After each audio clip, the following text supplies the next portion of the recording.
Então vamos lá, saudade de vocês, meus irmãos, saudade disso aqui tudo. Acho que um culto só no mês está ficando pouco, mas vamos lá, conforme a vontade do Senhor, a gente vai adaptando, tá bom? Glória! Amém. Então hoje o tema é linguagem e propósito. Então nós vamos ler uma passagem que está lá em Gênesis 11, de 1 a 7, e esta passagem é o tema da nossa reflexão de hoje, tá bom? Então vamos lá. Então lá em Gênesis 11, de 1 a 7, diz o seguinte: que no mundo todo havia apenas uma língua, um só modo de falar. Então, saindo os homens do Oriente, encontraram uma planície em Sinear, e ali se fixaram. Disseram uns aos outros: vamos fazer tijolos e queimá-los bem. E eles usavam tijolos em lugar de pedras, e piche em vez de argamassa. E depois disseram: vamos construir uma cidade, com uma torre que alcance os céus. Assim o nosso nome será famoso e não seremos espalhados pela face da terra. O Senhor desceu para ver a cidade e a torre que os homens estavam construindo.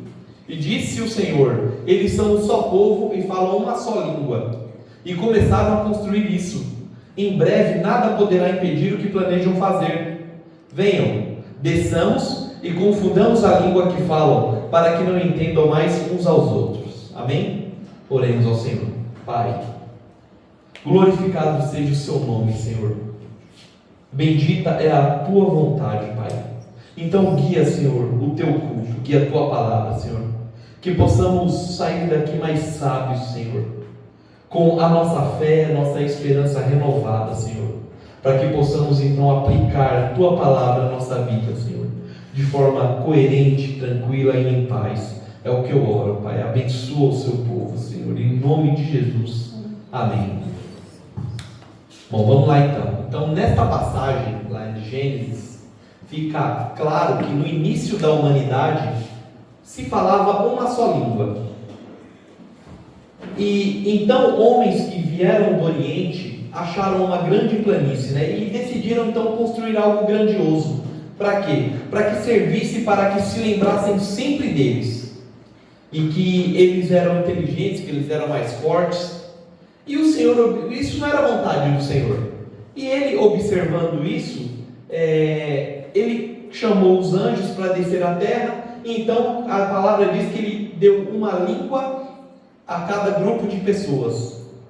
E deu a eles uma língua específica. Então esta é o entendimento que os historiadores chegaram a ter vários tipos de língua no mundo, ok? Então, como cada grupo começou a falar uma língua específica, o que aconteceu é que eles começaram a não se entender mais.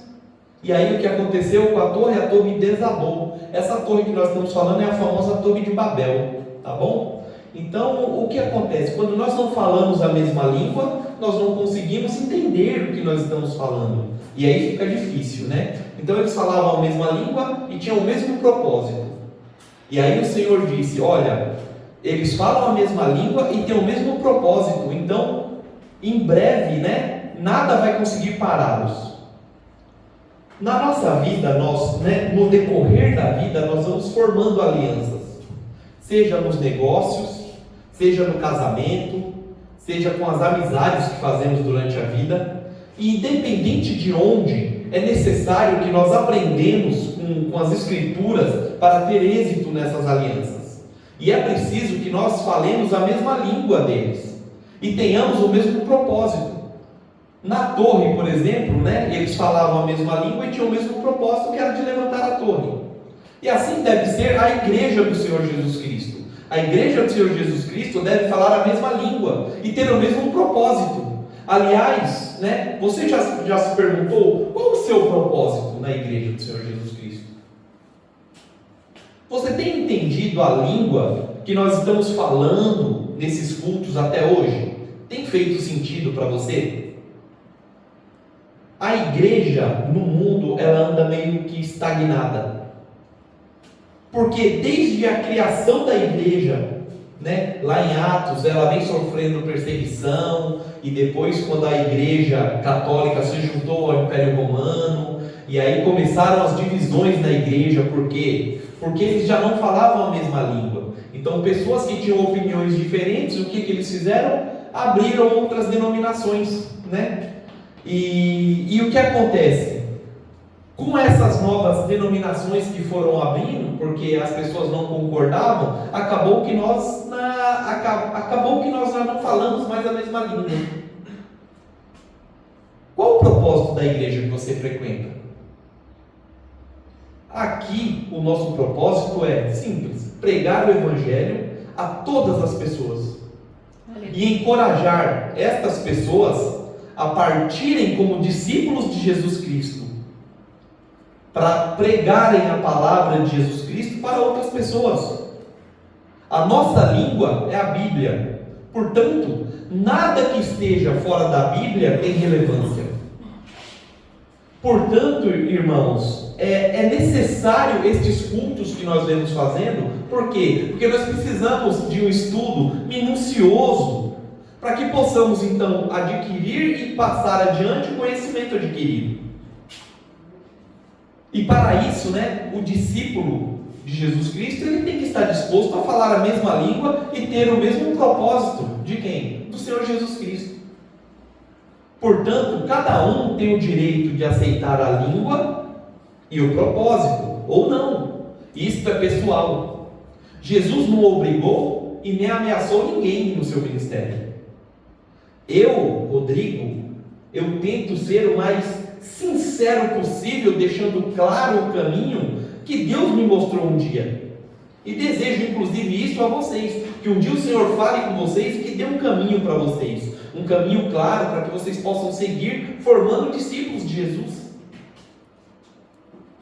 Pode ser que nesta caminhada alguns não concordem. Então tudo bem. O que nós temos que entender é que nós devemos continuar firmes na palavra do Senhor e ser coerente com aquilo que nós estamos pregando, nós não podemos então, diante das divergências, entrar em discussões, igual nós vimos lá em Romanos 14, que não vão levar a igreja a lugar nenhum, porque o nosso propósito é o mesmo, o quê? Pregar o Evangelho do Senhor Jesus. Então, pequenas divergências não podem atrapalhar o propósito maior, que é de pregar a palavra. Portanto, é importante que os cristãos falem a mesma língua da instituição. Como nós falamos lá na primeira reunião, lembra? Verdade relativa. Então, se você é adventista e você frequenta a igreja adventista, guarde o sábado. Faz sentido para você? Guarde o sábado. Você é católico? Respeite a quaresma, respeite os sacramentos. Se confesse uma vez por ano, porque se você está numa denominação e está com rebeldia e não quer fazer, você está mentindo para si mesmo. Então seja sincero com você mesmo, seja coerente com você mesmo e seja coerente com o Senhor Jesus Cristo. Querer pertencer é fundamental, é imprescindível para uma igreja, para um cristão sincero. E como é que eu sei se eu realmente quero estar pertencente ao lugar ou ao trabalho como esse aqui? Fazendo uma reflexão sincera. Faz sentido para vocês o que vocês estão ouvindo? É isso que nós temos que perguntar. Porque se não faz sentido, é melhor partir. É melhor partir. Como nós vamos ver agora para frente. Com o tempo, as pessoas se acostumaram a ir para a igreja. Seja por alguma dificuldade, seja para buscar solução para algum problema. Mas entendam que esta não é a vontade do Senhor. A vontade do Senhor é que busquemos a palavra dele sempre. Inclusive, se seguirmos os ensinamentos do Senhor Jesus Cristo, nós passaremos por menos provações. Porque nós não vamos nos desviar muito do caminho certo. E mesmo assim, se nos desviarmos e chegar à tribulação, nós vamos encarar com o coração esperançoso, porque vai passar. Porque nós temos esperança. A nossa esperança não está no mundo, a nossa esperança está em Cristo. Deus quer que falemos a língua dele. É somente isso, irmãos. A linguagem do amor. As pessoas, elas devem encarar o Evangelho como uma filosofia de vida. E não apenas como um refúgio para a hora difícil. apesar de que é também. Mas nós devemos aplicar o Evangelho nas horas boas e nas horas ruins. Nós devemos aplicar o Evangelho sempre, sempre na nossa vida.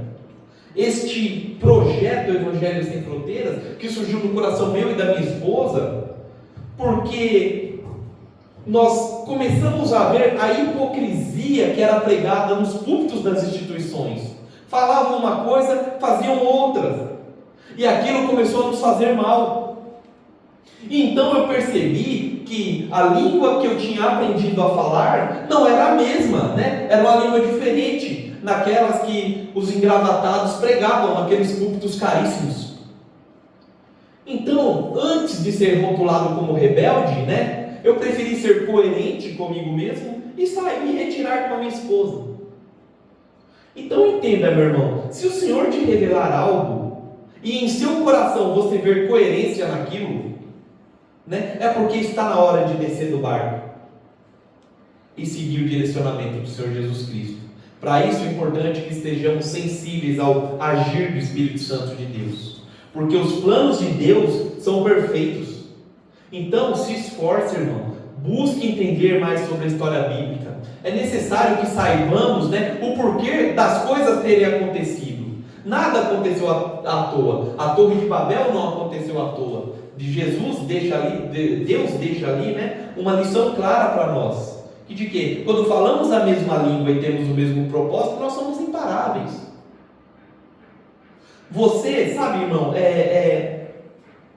quando nós lemos a Bíblia para estudar a Bíblia, nós podemos encarar a Bíblia de duas maneiras diferentes. A primeira forma é uma forma meio que motivacional. Quem é que segue algum devocional? Tem um devocional que a gente coloca no grupo todo dia. Qual que é esse tipo de leitura devocional? Ele é um tipo de leitura bíblica que nos motiva para o dia a dia. Então o que acontece? Se eu acordei, por exemplo, eu tenho um grande problema hoje para resolver, e aí eu acordo e eu leio a Bíblia, por exemplo, e aí me cai uma palavra lá, como está descrito lá em 1 Samuel, que é a história de Davi e Golias. Vocês conhecem a história de Davi e Golias? Golias era um gigante, muito forte, e Davi um menino franzino, pequeno, mas cheio de Deus, e que Davi enfrentou e derrotou Golias. E aí você lê uma história dessa logo no começo do seu dia e fala: rapaz, o problema que eu tinha era grande? Não é. Grande é o Deus que está comigo, que é o mesmo Deus que estava com Davi. É válida essa leitura? Claro que é extremamente válida. Então leia a Bíblia todo dia de forma motivacional. O Deus de Davi, ele está pronto para ir para a batalha com você todo dia, meu irmão. Então conte com ele. E nós também podemos ler a Bíblia, né, de um outro ponto de vista, de forma a entender o propósito daquela passagem, de forma didática, né, de forma racional, com o estudo bíblico, encontrar entendimento, extrair a revelação de Deus em cada verso. Para que isso? Para que eu possa aplicá-lo na minha vida e, pelo exemplo, evangelizar a minha casa, evangelizar, né, a minha vizinhança, orientar o meu amigo que está em dificuldade, né? Ou seja, em orientar o próximo, passar isso adiante, para que ele não precise, né, com sabedoria, enfrentar o gigante. É o que nós fazemos com os nossos filhos. Nós falamos para os nossos filhos: olha, eu não quero que você passe pelo que eu passei. É a mesma coisa que falar: olha, meu filho, vai por aqui para você não ter que enfrentar Golias. Às vezes eles ouvem, às vezes eles não ouvem, mas faz parte. A nossa parte é pregar o Evangelho. Então nós podemos levar a vida da forma que quisermos, né? Mas sem dúvida, se você levar a vida, né, de forma a precisar de motivação sempre, é porque tem coisa errada na tua vida. Quer ver só um exemplo de como não podemos levar a vida na base da motivação? Quantas pessoas começam o regime no dia 2 de janeiro? Dia 2 de janeiro, Natal, rebento de comer, Ano Novo, rebento de comer. 2 de janeiro, vou me matricular na academia, vou fazer regime. E aí, quantas pessoas? Muitas, né? Eu mesmo já fiz isso várias vezes. Aí nós vamos à academia, fazemos a matrícula, começamos lá no primeiro dia, segundo, terceiro, já estou todo arrebentado, inflamado. Quantas não duram um mês? Por quê? Porque a motivação foi embora. Cadê a motivação? Já foi, querido, já foi. Este é o problema da motivação, porque ela vem e ela vai. Então, o que propomos neste projeto é a palavra de forma equilibrada, para que possa nos animar para o dia a dia, e também em caráter histórico, que foi o que Paulo recomendou à igreja de Roma. Está relatado lá em Romanos 12:1. Ele diz o seguinte, Romanos 12:1: portanto, irmãos, rogo pelas misericórdias de Deus, que se ofereçam em sacrifício vivo, santo e agradável a Deus, pois este é o culto racional de vocês. Então nós precisamos entender que, de forma racional, nós vamos entender a maneira do agir de Deus, né? O Espírito Santo que habita em você se fortalecerá. Por quê? Porque você ficará inevitavelmente mais sensível ao agir do Espírito Santo.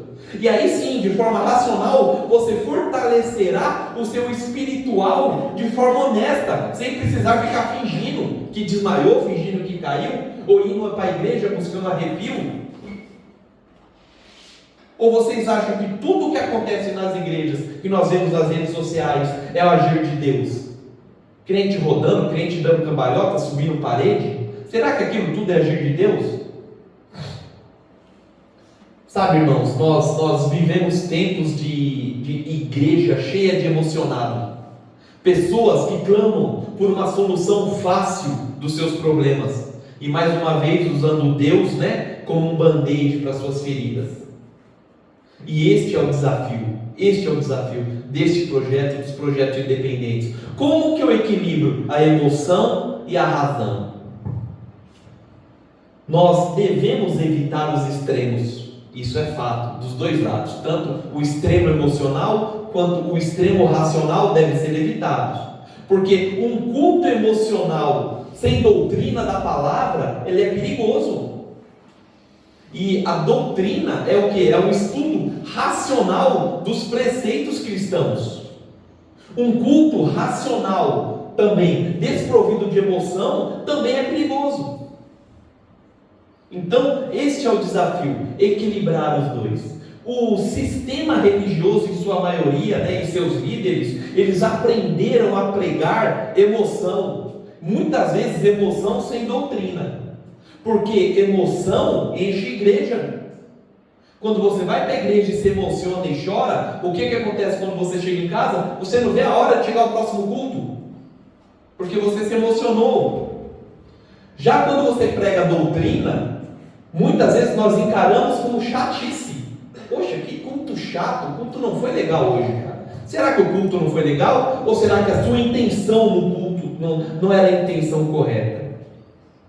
E aí, eles aprenderam que pela emoção, eles poderiam manipular as pessoas, que se veem meio que obrigadas, meio sedentas, por buscar mais emoção. Todo culto eu preciso me emocionar para me motivar, eu preciso de mais emoção, e assim se criam as seitas, né? Eles conseguiram pegar as pessoas no emocional.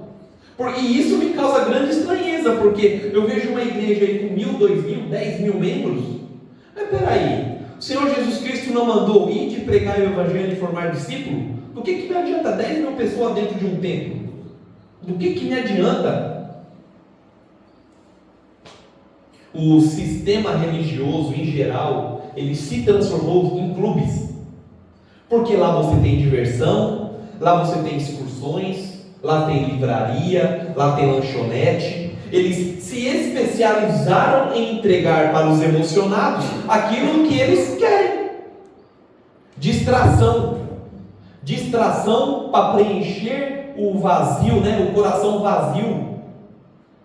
E o que falta no coração vazio? Presença do Senhor. Quando você tem a presença do Senhor no teu coração, você não sente falta de mais nada.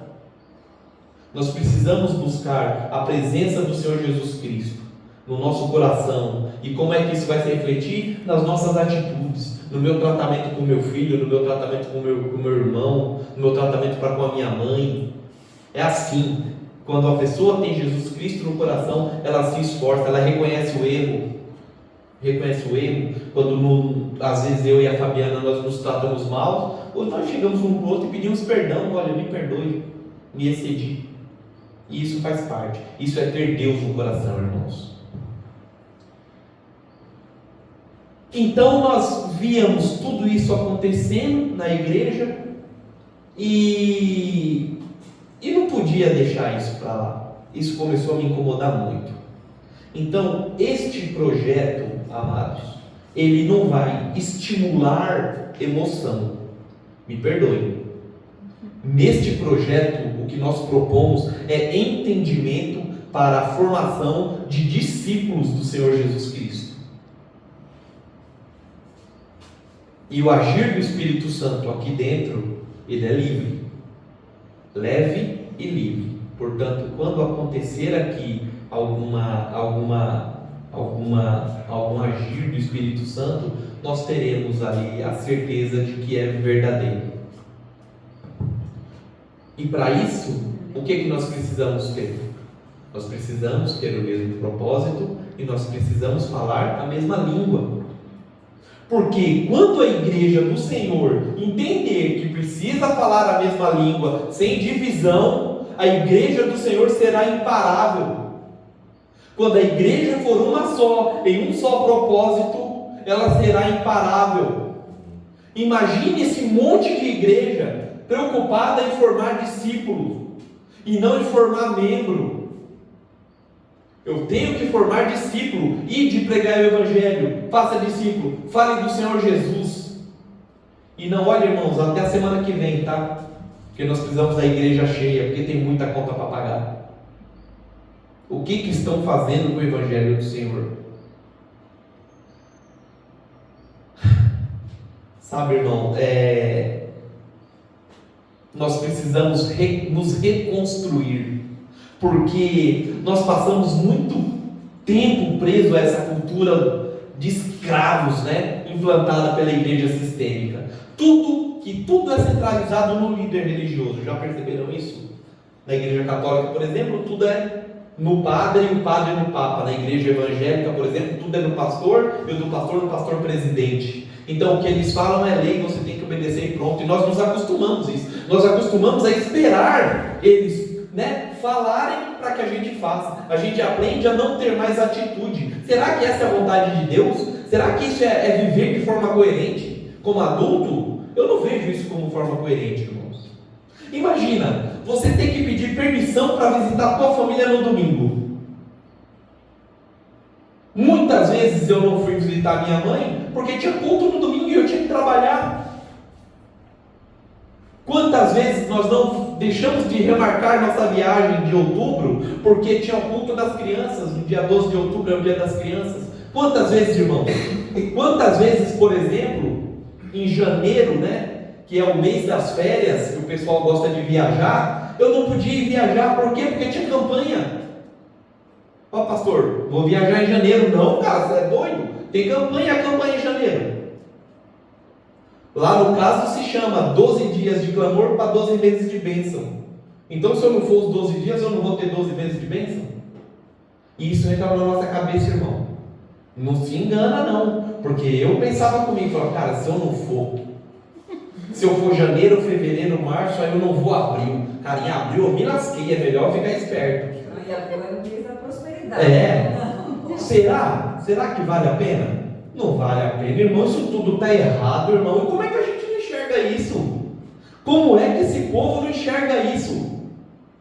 Sabe, as instituições arrumam esses jeitos de prender as pessoas. E nós caímos nessa, eu caí nessa. Eu que caí nessa, eu que me acho tão esperto, caí nessa. Mas faz parte. Ainda tinha que adquirir a camiseta. Oi? Ainda tinha que adquirir a camiseta. Ainda tinha que comprar a camiseta ainda. Tinha que comprar a camiseta. E aí, aproveitando, né, que em janeiro é o mês das férias e você não foi viajar, você ficou com dinheiro. Então, peraí, eu vou lançar um desafio financeiro para a tua vida. 400, tá bom? Então, ó, Deus está te desafiando, me dá R$ 400 aqui e você vai ver como Deus é fiel para encher o teu celeiro, irmão. E, irmão, eu caí nessa, irmão, várias vezes, não julgo a ninguém, porque eles conseguem entrar na nossa mente, conseguem nos manipular, e assim tá do jeito que tá. Então é por isso, meus irmãos, né? E aí, quando nós percebemos isso tudo, vem o dilema, porque e a coragem para sair? Porque foi implantado em nós a dúvida. Nós aprendemos o que lá? Que nós devemos honrar a instituição. Afinal de contas, foi a instituição que nos salvou. Não foi Jesus Cristo que nos salvou? Foi a instituição. E aí nós nos apegamos à instituição. Não, mas quando eu estava no mundo eu estava ruim, comecei a vir para essa igreja. Tá certo, eu não concordo com o que eles falam. O pastor vive uma vida de milionário, de luxo, não presta conta do que arrecada, mas eu devo ser grato, né? Porque hoje a minha vida está melhor. Mas está melhor por causa da instituição ou melhor por causa de Deus, irmão? Porque veja só, Deus usa as instituições, viu? Sem dúvida nenhuma. Deus usa qualquer instituição para fazer a obra dele. Deus usa qualquer pessoa para fazer a obra dele. Às vezes a pessoa, né, que você pode não dar nada, ela pode sim, Deus pode usar aquela pessoa para falar com você, para dar uma palavra para a tua vida. Então esteja sensível ao agir do Espírito Santo do Senhor. Sabe, irmãos, este sentimento de culpa que o sistema implanta em nós tem matado cristãos, infelizmente. E é por isso que toda a honra e toda a glória ao Senhor Jesus Cristo, porque Ele ensinou e amou e nunca condicionou isso a nada, Ele nunca obrigou ninguém a nada, Ele nunca prendeu ninguém a nada. Então é isso que nós queremos replicar aqui, este tempo de reflexão, um dia no mês, um tempo de reflexão precioso, e depois o mês inteiro para poder aplicar a palavra na minha vida, né? E aplicar esta palavra aprendida no mundo. Devemos encarar, sabe, para simplificar, nós devemos encarar a vida como um jogo de futebol mesmo. A vida é um jogo de futebol, e às vezes está difícil, o jogo está difícil, não estamos conseguindo ali, o adversário está difícil. O que a gente faz? Vai para o vestiário. O vestiário da vida é a igreja. E o técnico que está no vestiário na igreja é o Senhor Jesus Cristo. O técnico dos técnicos, que tem o escape para todos os problemas, irmão. Ele tem o escape para todos os problemas. Ele está lá disposto a falar com você. Ele está disposto a perdoar os seus erros.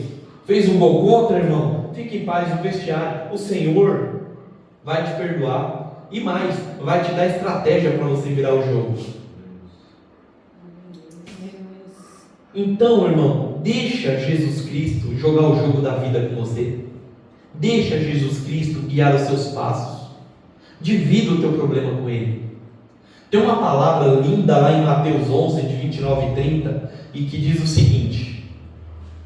No 29 ele fala assim: tomem sobre vocês o meu jugo e aprendam de mim, pois sou manso e humilde de coração, e vocês encontrarão descanso para suas almas, porque o meu jugo é suave e o meu fardo é leve. E quem disse isso foi o Senhor Jesus Cristo.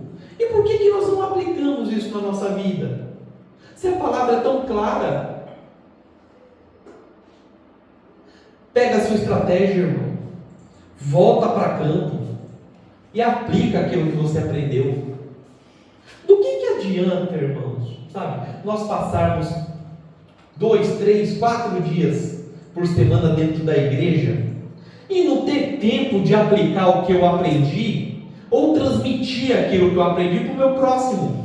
Às vezes você vai no culto segunda, quinta, domingo. O que foi pregado no culto da segunda, você lembra?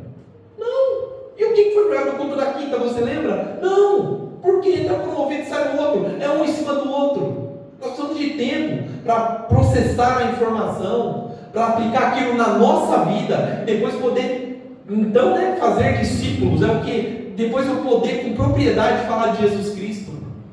Então para que esse monte de culto? Para que ficar procurando isso? Vamos aplicar aquilo que nós aprendemos em paz. Porque tem gente, irmãos, né? E voltando ali para esse paralelo, que se recusa a sair do vestiário. Jesus Cristo não te chamou para viver no vestiário, não.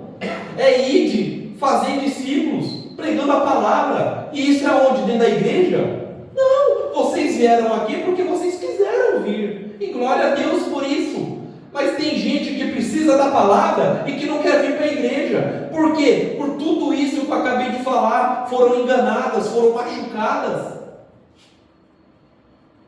Então, meus irmãos, nós precisamos entender que o jogo se joga no campo. O evangelho se prega no mundo. É no mundo, meu irmão. Eu não tenho intenção nenhuma aqui, sinceramente, de ficar pregando para crente.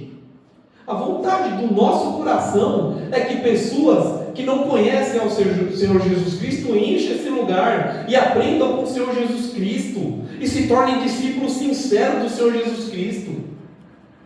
Isto é pregar o Evangelho. Então por que eu vou criar um grupo de 1000 pessoas por 50 anos?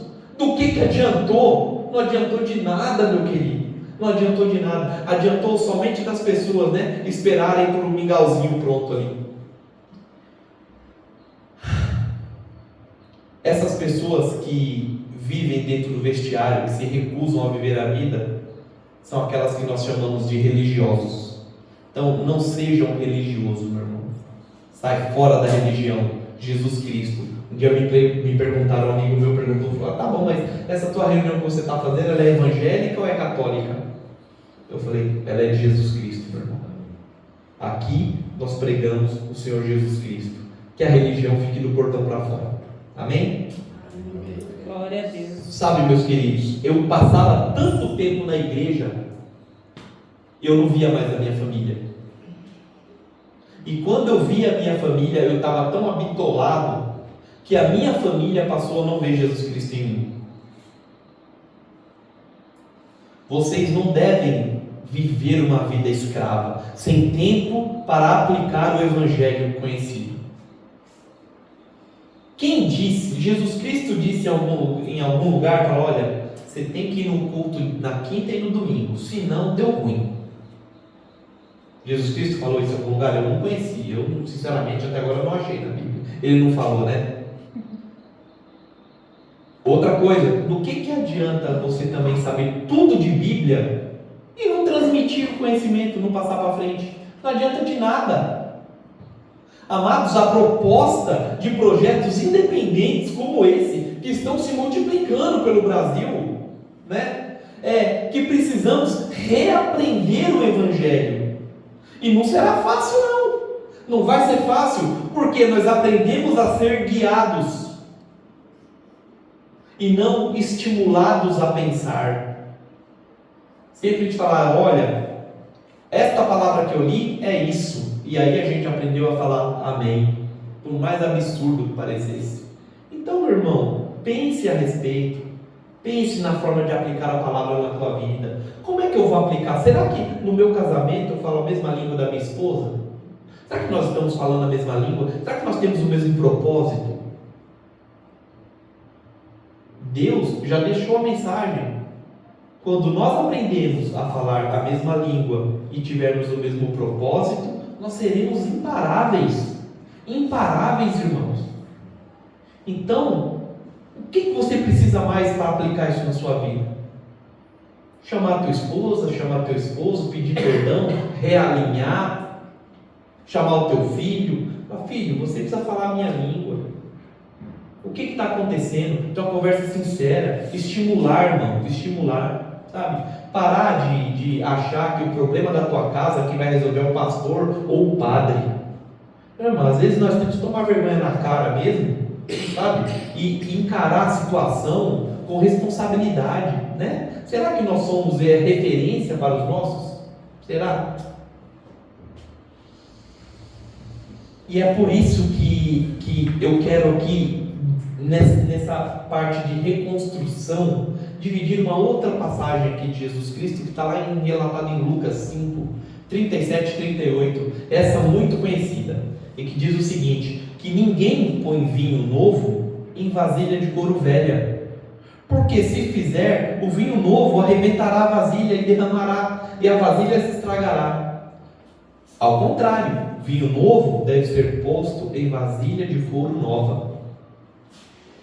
Aqui Jesus Cristo propõe aos seus discípulos uma nova forma de ver e fazer as coisas, porque o jeito que eles estavam vivendo a palavra não iria servir mais com a chegada dele. O Evangelho de Jesus Cristo, ele apresenta uma proposta, de que as ações devem ter origem na mente e no coração, e que o que vale mesmo é o valor, que o valor de cada ato diante de Deus é proporcional à intenção.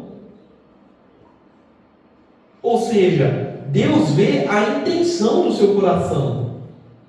Veja só, se eu estou, por exemplo, ajudando alguma família por obrigação, e não porque eu tenho real intenção de ajudar aquela pessoa, isso não vale de nada para Deus, esse esforço. Precisamos tomar cuidado com isso, a bolsa de couro ali que ele fala, representa o quê? A mentalidade, a mente e o coração, a forma como nós vamos acolher as observâncias de Deus, a maneira como nós vamos encarar os fatos da vida, e a mentalidade com que vamos participar das propostas de Deus. E isso é o que vai determinar o valor da nossa ação perante ao Senhor. Jejum e sacrifício não tem valor absoluto, não tem. Mas a finalidade pelo qual se faz o sacrifício, sim. Jejuar por jejuar não vai te levar a lugar nenhum, irmão. E eu vou tentar ser bem claro agora aqui. Agora em 12 de outubro nós vimos a Dutra, o Monte de Romeiro indo a pé para a cidade de Aparecida, nós não vimos? Ok, tem gente que sai de São Paulo, tem gente que sai muito longe, vai a pé até Aparecida. Diz uma coisa aqui para mim: Deus vai olhar quantos quilômetros aquele cara andou para abençoar ele? Não dá, Não dá para ser assim. Veja só, o cara que saiu de São Paulo, que precisa de uma bênção, saiu de São Paulo, e o de Taubaté precisa de uma parecida, de uma bênção parecida, Um saiu de Taubaté, que está a 40 quilômetros de Aparecida, outro saiu de São Paulo, que está a 200. Então Deus vai olhar os dois e vai falar: não, esse aqui andou mais, então esse aqui merece mais?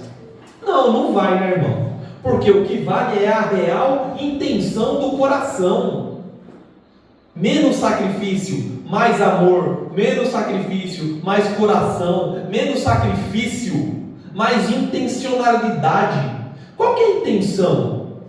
Qual que é a sua intenção perante ao Evangelho do Senhor Jesus Cristo? Isso, irmão, é que precisamos prestar atenção, Projetos, esses projetos independentes, eles têm uma boa intenção, e eu creio que toda a igreja que é aberta pelo mover do Espírito Santo. E é aí que o bicho pega, porque a intenção pode mudar. A intenção para se fazer, para se começar um trabalho novo, pode ser boa, e com o tempo ela pode se corromper. Pode acontecer. Então nós precisamos tomar cuidado, meus irmãos. Precisamos tomar muito cuidado. Cuidado onde nós estamos, da água que nós estamos bebendo. Cuidado com aquilo que estamos consumindo. Cuidado com os lugares onde nós estamos buscando a palavra de Deus. Muito cuidado. Lá naquele dia, diante de Jesus Cristo e este ensinamento, os discípulos poderiam aceitar ou não. Eles poderiam falar: Senhor, isso não serve para mim. Para mim, o vinho novo eu ponho na bolsa velha mesmo. Aqui e nos outros projetos independentes, é igual. Vocês podem aceitar ou não este novo jeito de se encarar a palavra. Agora, o que não pode acontecer é nós sermos injustos pregando a palavra de Deus. Uma nova forma de se encarar o Evangelho necessita de um coração novo, de um coração renovado. Aquele coração duro do crente, que aprendeu a ser guiado, que é intolerante, que não perdoa. Cara, isso com Jesus Cristo não serve. Não serve, porque Jesus Cristo é amor, é perdão. Ele diz, perdoa 70 vezes 7 vezes. Você vai perdoar sempre. Mas esse cara não aprende, você vai perdoar. Mas não tem jeito, esse cara me maltrata, você vai ser educado. A minha educação não depende da educação dos outros. Isso é viver a vida com Jesus Cristo, irmãos. Às vezes nós saímos das instituições e viramos inimigos das instituições. Mas peraí, cadê Jesus Cristo? Cadê Jesus Cristo, irmãos? Estão vendo só a incoerência? Vocês estão vendo a incoerência que eu vi, eu e minha esposa vimos? Não dá para continuar. Não dá. Rosana e Luiz, nós vimos, é triste, irmãos, é triste. Então, que tenhamos a sensibilidade e a inteligência para renovar o nosso coração e para renovar a nossa mente. Porque não dá para pregar o Evangelho do Senhor Jesus Cristo na base da ameaça. Não dá para mim pregar o Evangelho de Jesus Cristo na base do medo, colocando medo das pessoas. Olha aqui, se você não aceitar Jesus Cristo hoje e ele voltar, você fica, hein? Você fica, hein? E aí o cara aceita Jesus por medo. Será que é essa a vontade do Senhor Jesus Cristo, irmão? Não é, né? Não é essa a vontade. Precisamos renovar aqui a nossa mente. Precisamos aprender que não é por aí, não é da base da força, né? Nós não podemos pegar, né, uma pessoa machucada, passando por um momento difícil ali, né, ou psicologicamente abalada, para forçar uma barra de que ela aceite ao Senhor Jesus Cristo, porque o aceitar viver o Evangelho do Senhor Jesus Cristo tem que acontecer de forma racional. Racional! Porque se eu estou emocionado e aceito a Jesus Cristo, o que acontece no próximo culto? Eu nem vou para a igreja mais. Isso acontece muito em campanha. Emocionávamos as pessoas e as pessoas choravam, porque nós falávamos assim: olha aqui, o Senhor vai resolver o teu problema. E aí a pessoa, graças a Deus, aceite ao Senhor Jesus Cristo. Quem não quer que o Senhor resolva o problema? Eu quero que Ele resolva os meus problemas. E é para isso que eu leio a palavra, que eu medito, que eu me esforço. E aí a pessoa fala o quê? Não vou aceitar Jesus Cristo porque Ele vai resolver o meu problema. Levanta a mão e vai lá na frente. Próximo culto, não aparece mais na igreja. Viver o Evangelho do Senhor Jesus Cristo é uma decisão racional. Precisamos ter esse entendimento. Porque, sabe, aqui não é assim que isso vai funcionar. As coisas aqui funcionarão de maneira racional. Quando alguém decidir andar com Jesus Cristo, é porque entendeu que os caminhos propostos pelo Senhor Jesus Cristo é bom, perfeito e agradável, como é a palavra dele. Amém, meus irmãos? Jesus Cristo, Ele andou com todas as pessoas. Todas as pessoas.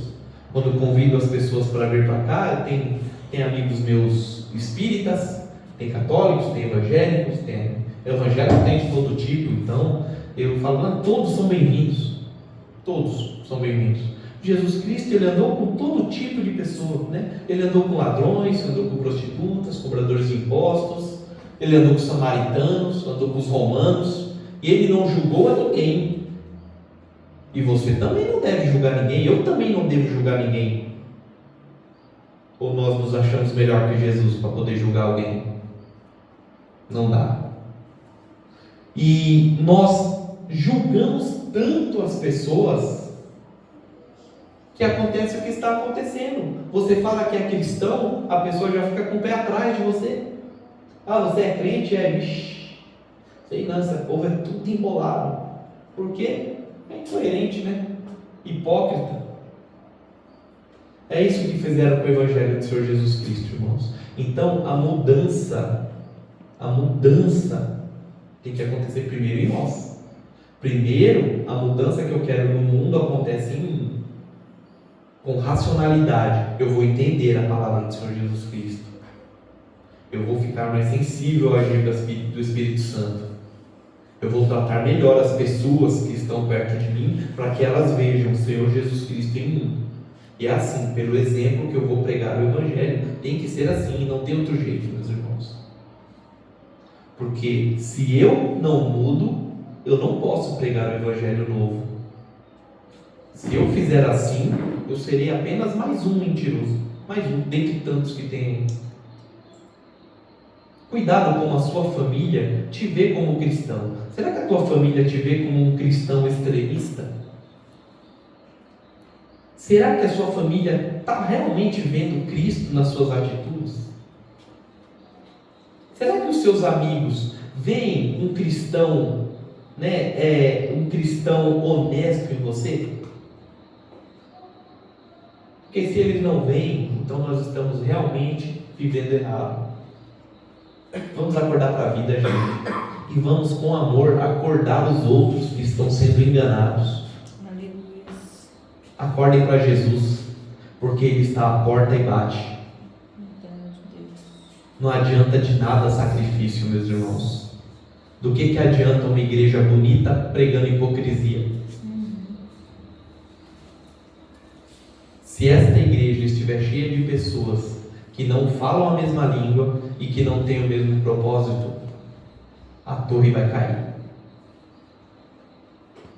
Propomos uma maneira diferente de se viver o Evangelho, sem forçar a barra, no seu tempo.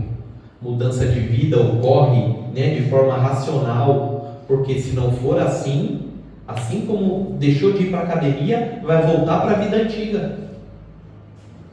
E nós, cristãos, que vamos pregar a palavra, precisamos ter paciência, sem julgamentos. Renunciar a si mesmo é entender que o seu ou o meu gosto, ou a minha ou a sua opinião, é somente o nosso gosto e a nossa opinião. E o gosto e a opinião é pessoal. Ela nunca será verdade absoluta. Portanto, precisamos ter paciência. Paciência, tranquilidade e humildade. Porque o que nós achamos, como Paulo diz lá em Romanos 14, o que nós achamos que fica entre nós e Deus. Nós não podemos pregar o que achamos, nós devemos pregar a palavra. Porque quando pregamos a palavra, nós nos tornamos mais amáveis, nós nos tornamos mais parecidos com Jesus Cristo. E afinal, não é esse a proposta do Evangelho? O sistema religioso que está afastando os cristãos uns dos outros. Olha, se você é católico, para lá, eu não ando com o evangélico. O evangélico falando mal do católico, o católico falando mal do evangélico, falando mal do espírita. Aí o evangélico fala mal do testemunho de Jeová, que fala mal do adventista, que fala mal do outro. Que é isso? Que evangelho é esse, meus irmãos? Que mentirada é essa? E não vemos isso, E não vemos isso, não enxergamos isso. Aqui, neste projeto, todos serão bem-vindos. Todos serão bem-vindos. Conhecerão a palavra. Aprenderão com o exemplo que nos deixou Jesus Cristo. E aí, com o tempo e conhecimento adquirido, fará a sua escolha. Olha, faz sentido para mim esta palavra. Eu quero esta palavra sendo aplicada na minha vida. Ou não, Rodrigo, não fez sentido nenhum para mim, vou seguir meu caminho. Amém, segue a vida. Porque nós não podemos forçar ninguém a nada. Então, aqui nós vamos deixar de lado todos os penduricalhos religiosos. Campanha, sacrifício, e vamos focar na palavra. Nós vamos ceiar dia 15 de dezembro, se o Senhor permitir, em nome de Jesus. Terno, eu era obrigado a usar no dia de ceia. Agora, você não é obrigado a usar, eu também não sou mais obrigado a usar terno. Quer usar? Usa. Não quer usar? Não usa. Os piores bandidos do Brasil usam terno e gravata. E alguns deles, inclusive, usam púlpitos para pregar a palavra de Deus. Então, meus irmãos, cuidado com a aparência. Louve de todo o seu coração, adore de todo o seu coração, creia em Jesus Cristo de todo o seu coração. Estimule a comunhão entre os irmãos, porque não é arrumando encrenca que se estimula a comunhão, não é ameaçando que se estimula a comunhão. E o processo às vezes é longo, tenha paciência. Tem gente que lê a Bíblia de forma motivacional. Cara, tudo bem, beleza. Isso inclusive, lá em teologia, nós chamamos essa forma de encarar a Bíblia, nos levando, né, a história, nós chamamos de hermenêutica. E tudo bem, tudo bem.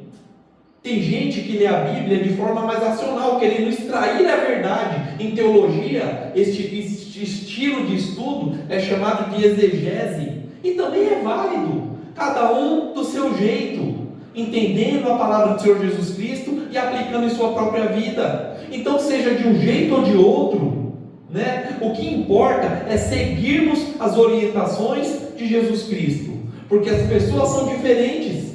Uns gostam de azul, outros gostam de verde. Uns inteligentes torcem para o Corinthians, outros não tanto, torcem para outros times. Faz parte.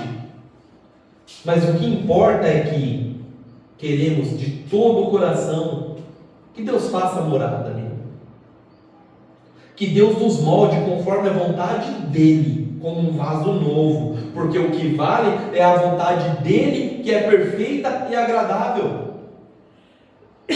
Não temos luxo, mas nós vamos nos esforçar ao máximo para que a palavra seja pregada de forma honesta, que encontrem paz na palavra de Deus e vivam uma vida abundante, seguindo os ensinamentos do Senhor Jesus Cristo. Que as suas famílias vejam Jesus Cristo em vocês e queiram seguir a Cristo também. Então para de apontar o pecado do seu irmão. Chega, a partir de hoje nós não vamos mais apontar o pecado de ninguém por uma simples razão. O Espírito Santo de Deus não precisa da nossa ajuda para isso. Deus não precisa da nossa ajuda para aplicar a palavra dele. Então, se preocupe apenas em pregar a palavra de forma coerente. Viva o que prega. Se esforce em viver o que prega. Se em algum momento falhou, peça perdão e segue a vida. Porque falar é muito fácil, até papagaio fala se você ensinar ele. Portanto, pregue o Evangelho vivendo conforme o Evangelho. E não se prega o Evangelho na base da ameaça. Não é ameaçando as pessoas a irem para o inferno que nós vamos parecer com Cristo. Não é na base da ameaça que os seus filhos vão para a igreja. Não é assim que funciona. Sabe, amados? E aí eu olho toda essa situação, esse cenário, e eu tenho medo. E o medo é a carne se sobrepondo ao espírito. Então logo eu me arrependo do chamado que eu tive. Então eu peço perdão a Deus, porque eu sei que Ele é fiel para cumprir aquilo que Ele começou. Então me reanimo na palavra do Senhor e sigo em frente. Então, irmãos, durante a vida nós podemos ter medo. Não é fácil se livrar daquilo que nós aprendemos uma vida inteira. Não vai ser de uma hora para outra. Não é fácil amolecer um coração duro. Quer uma dica? Aquela palavra que eu ouço muita gente falar: eu sou assim. Não, meu querido, você não é assim. Você é do jeito que Deus te fez. Então a partir de hoje ninguém aqui fala mais eu sou assim. Olha, eu estou assim, mas se não estiver de acordo com o Evangelho do Senhor Jesus Cristo, Ele me dará força e eu vou mudar, porque eu quero me parecer com o Senhor Jesus Cristo. O cristão não pode dizer eu sou assim. Acabou hoje. Eu estou assim, mas eu vou melhorar em nome do Senhor Jesus Cristo. Sabe, Jesus sempre estará lá para que nós possamos recomeçar tudo de novo, irmãos. Porque a misericórdia do Senhor Jesus Cristo é infinita. O amor do Senhor Jesus Cristo é infinito. Então deixa Jesus Cristo entrar no seu coração. E você verá como é boa a sensação de ter alguém para se contar sempre. Na alegria, na dificuldade, Ele estará sempre disposto a te ouvir, a andar com você. Projeto Evangelho Sem Fronteiras, porque a palavra de Deus deve chegar a todas as pessoas de todos os países do mundo, e não interessa se ela é religiosa, se ela não é, isso não é da nossa conta. Nós apenas vamos pregar a palavra do Senhor Jesus Cristo. E aonde nós vamos pregar a palavra do Senhor Jesus Cristo? No mundo, meus irmãos, porque o jogo se joga no campo. Então, meu irmão, sai do vestiário em nome de Jesus e vem para o jogo. Amém? Que o Senhor abençoe a todos, em nome do Senhor Jesus. Oremos. Glória a Deus. Senhor Jesus,